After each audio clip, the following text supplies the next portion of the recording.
Muitas são as perguntas que nos fazemos durante a jornada na Terra. Onde encontrar as melhores respostas às nossas indagações? Trazemos muitas dúvidas em nosso caminhar existencial, mas o Espiritismo tem as respostas que a vida nos propõe. A Vida em Foco está no ar e você é o nosso convidado especial. Fique conosco.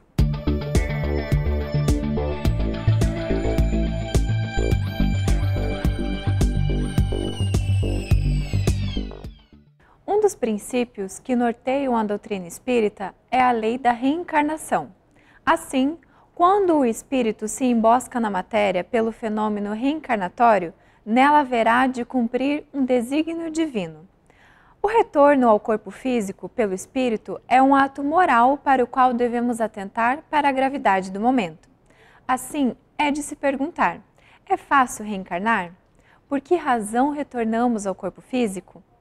Tudo se resolve pela reencarnação? Estas e outras perguntas serão feitas na entrevista de hoje.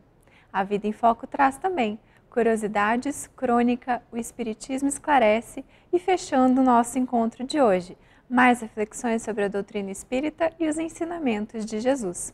Você é o nosso convidado. Fique conosco. Confira agora a crônica da semana. Olá! Hoje falaremos sobre o trabalho. Questão muito importante na vida na Terra é o trabalho. Segundo o Livro dos Espíritos, na questão 675, trabalho é definido como toda ocupação útil. Essa ocupação, portanto, pode ser remunerada ou não. Assim, amar o trabalho, amar o que se faz, passa a ser a questão de maior importância. Por vezes, estamos insatisfeitos com a posição profissional que ocupamos, e nada mais justo e aconselhável buscar o lugar que nos fará mais satisfeitos e felizes. Todavia, não podemos deixar de lembrar que a vida na Terra tem suas funções. A questão 132 e 196 do Livro dos Espíritos abordam as funções da vida na Terra e colocam como objetivo da encarnação melhorar a si e as instituições do mundo. Trabalho, sob essa ótica, tem função fundamental na existência do corpo terreno. Não podemos esquecer que nós, na qualidade de espíritos encarnados, precisamos fortalecer as virtudes tais como disciplina, fé, força de vontade, otimismo, resignação, dentre tantas outras. Além de deixar para trás alguns vícios em definitivo, como a preguiça, a reclamação contumaz, a corrupção, a insubordinação às vontades divinas.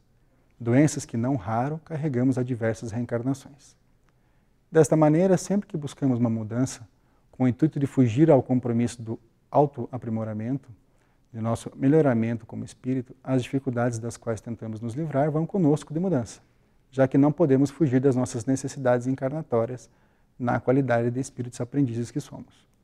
Portanto, enquanto não conseguimos seguir o exemplo de Paulo de Tarso, que afirmou que não era mais ele quem vivia, mas o Cristo que vivia nele, seguindo o exemplo do próprio Mestre Nazareno em Hebreus 10, que afirmou que veio para fazer a vontade de Deus Pai, ou seja, enquanto não aprendermos a gostar e desejar o que Jesus deseja por nós, seremos indivíduos insatisfeitos.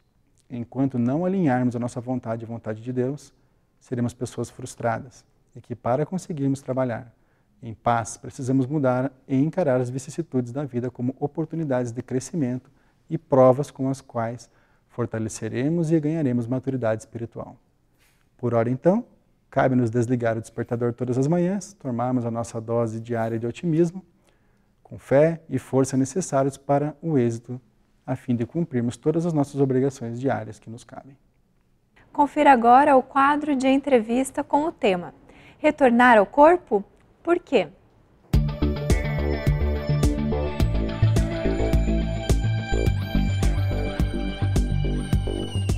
Olá, que bom que você está conosco, é bom que estamos juntos novamente. Começa agora o nosso bate-papo, a nossa entrevista. E hoje recebemos Daniel Dallagnol, que já é membro do nosso programa, servidor público estadual, que se aposenta daqui a alguns anos, né? Aposentadoria justa, depois de muitos anos de serviços prestados. Daniel, que tem uma larga experiência no estudo do Espiritismo, é frequentador do Centro Espírita Filhos da Verdade, que fica na Rocha Pombo, no Juvevé. Muito bem. Então, estamos aqui para tratar de um assunto que está na segunda parte, ou segundo livro, né, de O Livro dos Espíritos, que é o livro que contém os princípios fundamentais do Espiritismo. no capítulo 7º, do retorno à vida corporal, nessas palavras difíceis, né, quase poéticas, de Allan Kardec, mas para falar de reencarnação mesmo. Né? E a reencarnação sempre tem, em torno dela, muitos questionamentos, muitas curiosidades, né, Daniel? E as pessoas nos perguntam muito a respeito disso. De fato, Márcio, é que às vezes quando nós falamos assim do termo reencarnação, nem sempre suscitam as reflexões que o codificador oportunamente e profundamente inseriu dentro do Livro dos Espíritos. Então, pelo fato dele dar esse título do retorno à vida corporal, quer dizer, já antecipa ou preambula uma situação diferente, né, que permite outras interpretações. Porque às vezes o termo reencarnação está associado já a conceitos formulados por outros segmentos do pensamento filosófico e teológico, que não permite uma reflexão apropriada no âmbito doutrinário espírita, né? É nesse sentido. Então, parece que é isso. E Kardec separa, né? Encarnação e reencarnação. Perfeitamente. Interessante isso, né? O ato de entrar no corpo, né? E a reencarnação como um processo ao qual estão submetidos todos aqueles que precisam se aperfeiçoar. Perfeito. Então parece que ela tem um limite, né? A reencarnação funciona até o limite quando o espírito se torna puro, a partir do que ele evolui sem precisar reencarnar. É isso mesmo? Exatamente, Márcio. Então, ainda que os espíritos perguntem, que Kardec pergunte aos espíritos, né, quais são os limites da reencarnação, né? É exatamente atingir patamares onde não haja mais necessidade, ou que ainda a criatura não tenha condições de reencarnar. Então, tem todo é um fenômeno complexo. Reencarnar, retornar ao corpo físico, não é um fenômeno simples, né? E a doutrina espírita trabalha esses elementos de tal forma que nós compreendamos por que razão nós estamos no corpo, né?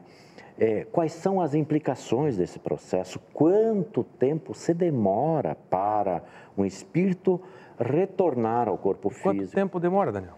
É uma das perguntas feitas pelo codificador, mais precisamente a questão 224A do Livro dos Espíritos. E os espíritos respondem assim: desde algumas horas após a desencarnação, né, até alguns milhares de anos. Então veja que o intervalo que a criatura, que o ser, que o espírito pode ficar no mundo espiritual é absolutamente indefinido. E do que depende isso? Depende da sua condição moral, depende da sua necessidade, depende dos elementos com os quais ele vai compor. De um arranjo. Perfeitamente. Essa engrenagem espiritual, né, ela é muito complexa, porque todos nós, quando reencarnamos, há todo um arranjo familiar, social, o trabalho que vamos desenvolver, as nossas potencialidades, as nossas necessidades, né? Então, essa engrenagem que é exatamente presidida, por assim dizer, pelos espíritos luminares, tutelares, né, que cuidam dos processos reencarnatórios, às vezes de povos inteiros, né, porque nós não reencarnamos aonde nós queremos, né? Há todo um projeto existencial. Então, esses cuidam para que certas criaturas, notadamente aqueles de maior expressão espiritual, reencarnem nos momentos certos, né, para cumprir determinadas tarefas. Nós outros, as nossas reencarnações, elas são relativamente mais simples, né? E quanto mais se desce na escala evolutiva, que o codificador trabalha muito bem dentro do Livro dos Espíritos mesmo, codificador Allan Kardec, a partir das questões 100 do Livro dos Espíritos, ele nos fala da escala espírita que está graduada em função da condição moral do ser.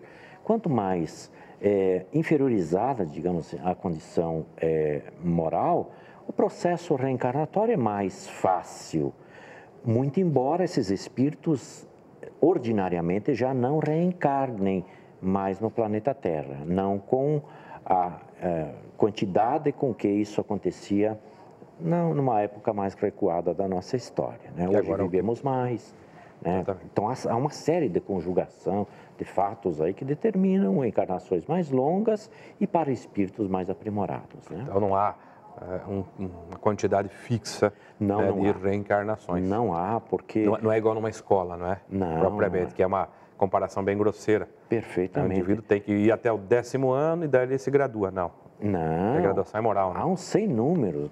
Primeiro que nós não temos nem ideia de quantas reencarnações nós já tivemos e quantas haveremos de ter ainda. O nosso horizonte em relação à perfeição é um horizonte que está muito mais distante da chegada do que propriamente da saída, né?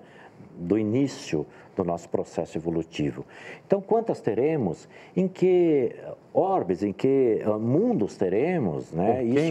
Isso vai resolver muita coisa, né? Então, são infinitas, praticamente, para nós colocarmos num espectro de indefinição mesmo, né? Depende muito da criatura. Depende muito. A gente sabe, né, Daniel, que o espiritismo se aprofunda, penetra no bojo desse fenômeno. Sim. A literatura espírita é rica em relatos sobre como se processa a reencarnação. Então, depois do intervalo que a gente vai fazer, né, a gente volta perguntando como é que é o processo da reencarnação, o mecanismo, como é que ele se opera. Né? Então, a gente faz o intervalo e já volta. Fique conosco.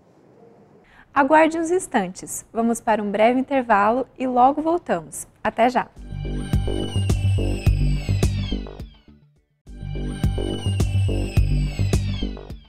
Retornamos com a segunda parte da entrevista de hoje.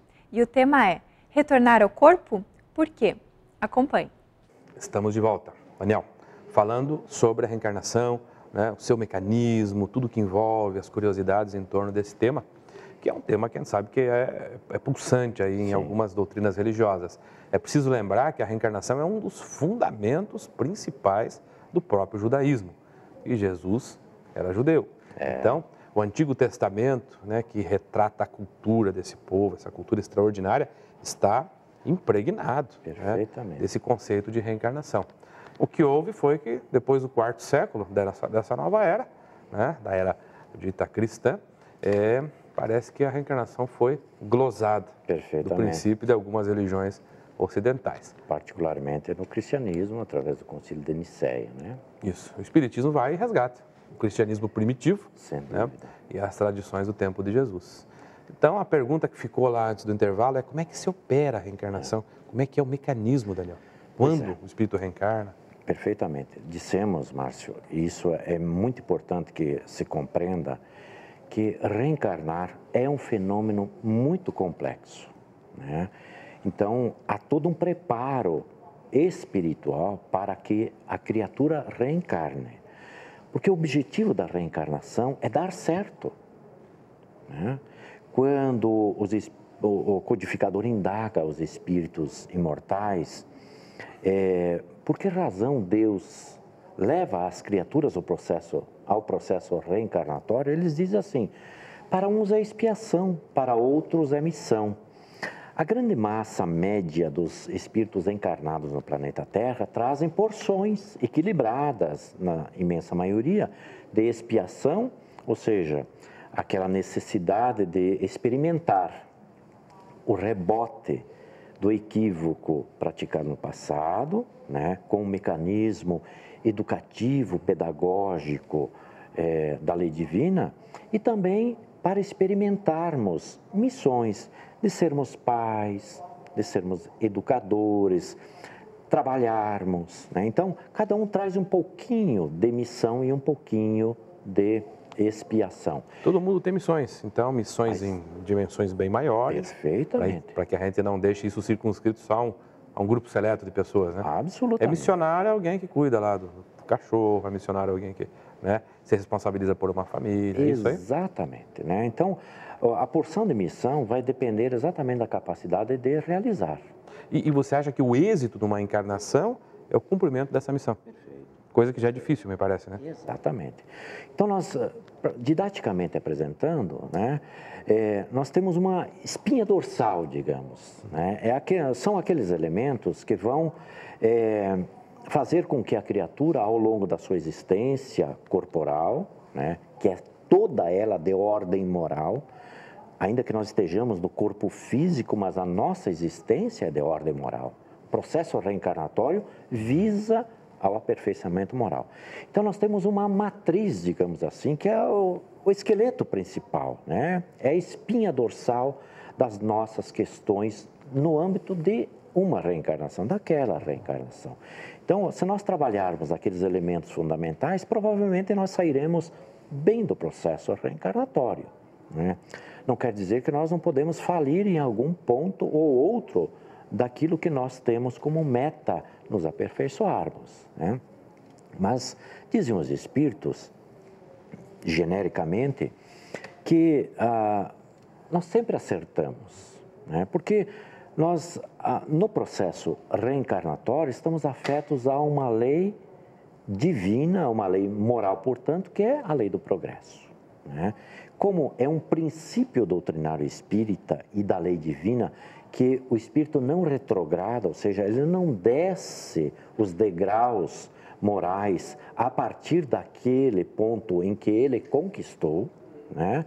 Nós só temos a ascender, só temos a crescer. E a reencarnação é essa alavanca para que a criatura efetivamente galgue esses degraus no sentido da perfeição, né? E Daniel, como é que o espírito pode identificar, uma vez encarnado, como é que ele identifica qual é a sua missão propriamente? Pois é, nós trazemos facilitadores, Márcio, né? Porque a criatura tem uma tendência para engenheiro civil como você, né, é engenheiro civil, né? Porque a criatura tem a tendência para ser, por exemplo, uma pessoa afeta às artes. Ela traz esse facilitador para a vida presente, porque ela tem uma necessidade de aperfeiçoar-se, quem sabe nesse campo, em função das conquistas já pretéritas feitas, né? Quando nós precisamos desenvolver alguma situação que não está naquele campo já desenvolvido, isso fica de certa forma embutido, embotado no espírito, né? E por conta do esquecimento do passado, nós desenvolvemos outras habilidades, né? Por isso que dizemos, mas com toda a força da doutrina, que o processo reencarnatório é um processo complexo. Por isso que não podemos desperdiçá-lo. Porque se a criatura demora, às vezes, séculos para reencarnar, significa dizer que, às vezes, o ajuste das suas contas podem demorar igualmente séculos para serem resolvidas. Não que o espírito não se resolva no mundo espiritual, não é isso. Aprendemos muito no mundo espiritual, mas há questões que nós precisamos nos resolver no âmbito do corpo físico, né?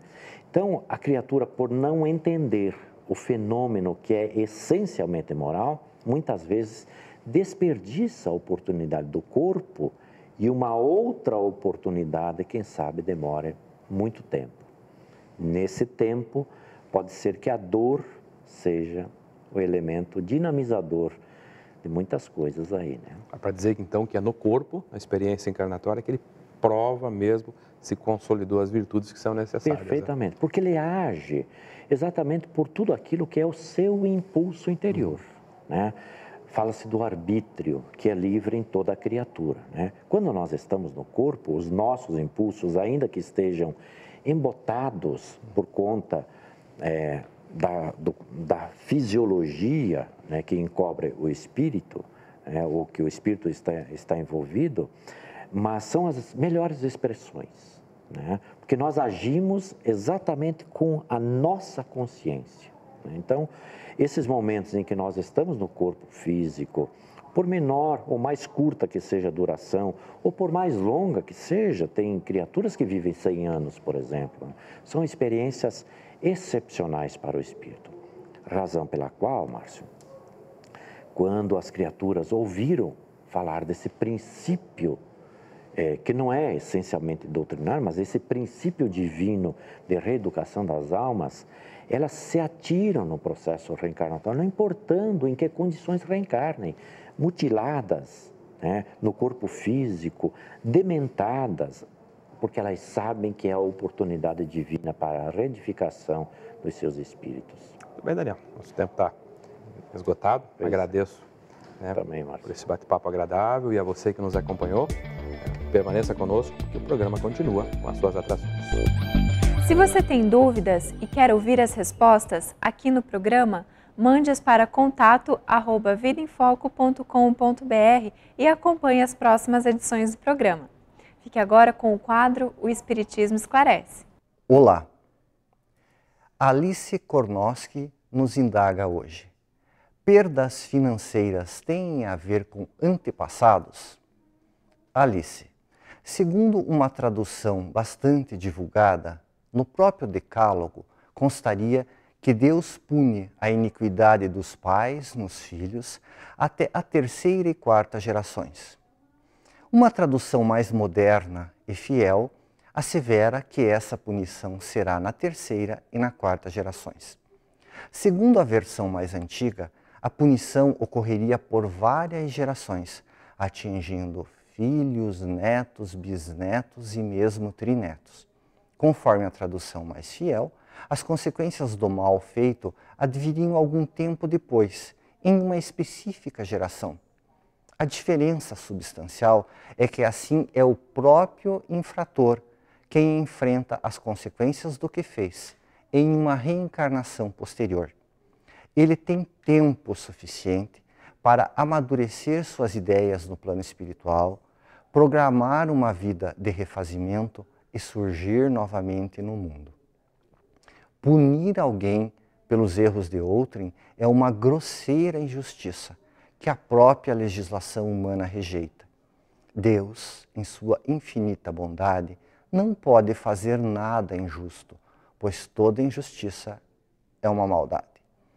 Assim, as dificuldades que enfrentamos refletem nossas próprias opções, atuais ou do passado. A maior parte de nossas perdas e dores possui relação com atitudes do presente. Se pensarmos bem, haveremos de encontrar alguma imprudência ou algo que poderíamos ter feito com mais capricho. Há realmente casos em que, embora todo o cuidado, o capricho e o trabalho, resultados ruins ou desgraças acontecem. Aí se trata de uma lição, podendo ser o reflexo de um mal que se fez ao próximo, mas pode ser apenas um aprendizado, um alerta para que trabalhemos e estudemos mais e sejamos melhores. Qualquer que seja o caso, nunca somos vítimas inocentes e as causas das dificuldades sempre estão em nós. Pode se tratar de nosso próprio passado, cobrando o preço de antigas leviandades, ou de defeitos atuais que precisam ser corrigidos. O relevante é enfrentar as perdas com bom ânimo e sem duvidar da justiça e da bondade divinas. Acompanhe o quadro Aprendendo com Kardec, com a participação de Cosme Massi.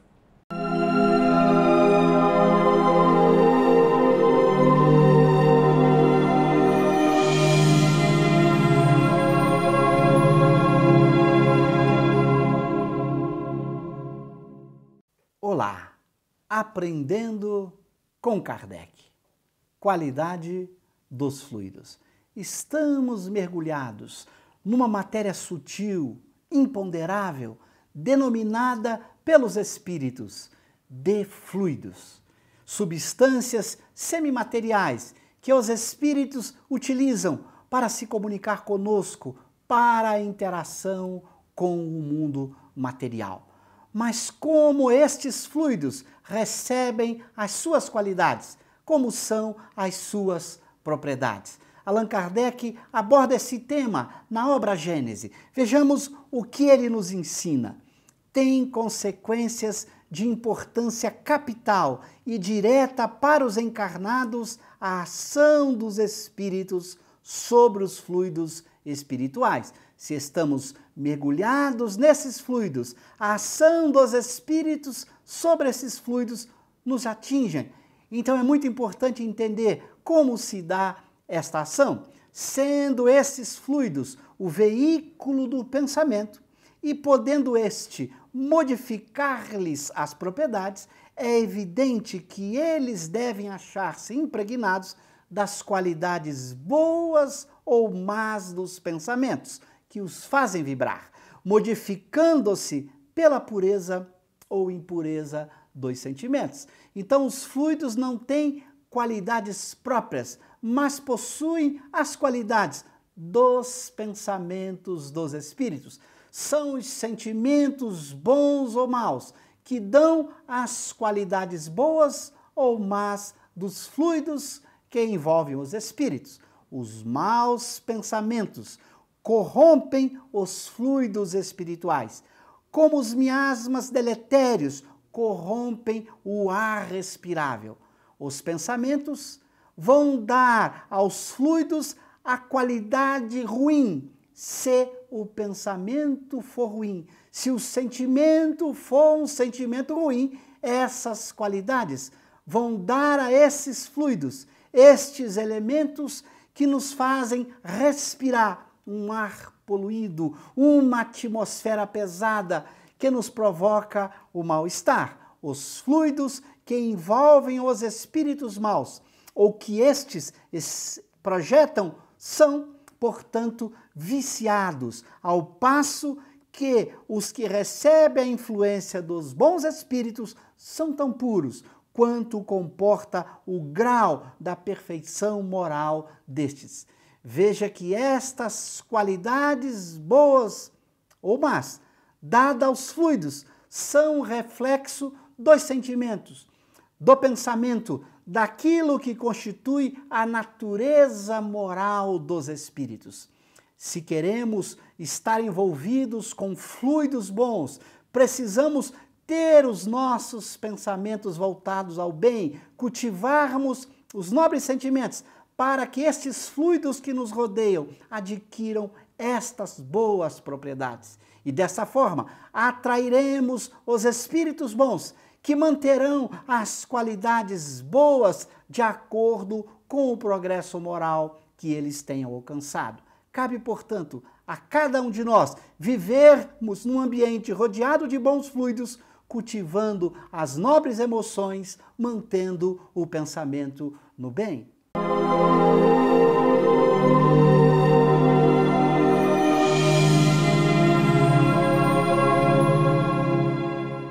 Obrigada pela sua companhia. Estamos chegando ao fim de mais uma edição. Acessando o site www.avidaemfoco.com.br, você encontra os programas anteriores e também pode nos contatar através do canal de comunicação contato@avidaemfoco.com.br. Nosso desejo é de uma ótima semana e te aguardamos na próxima edição do A Vida em Foco. Até lá!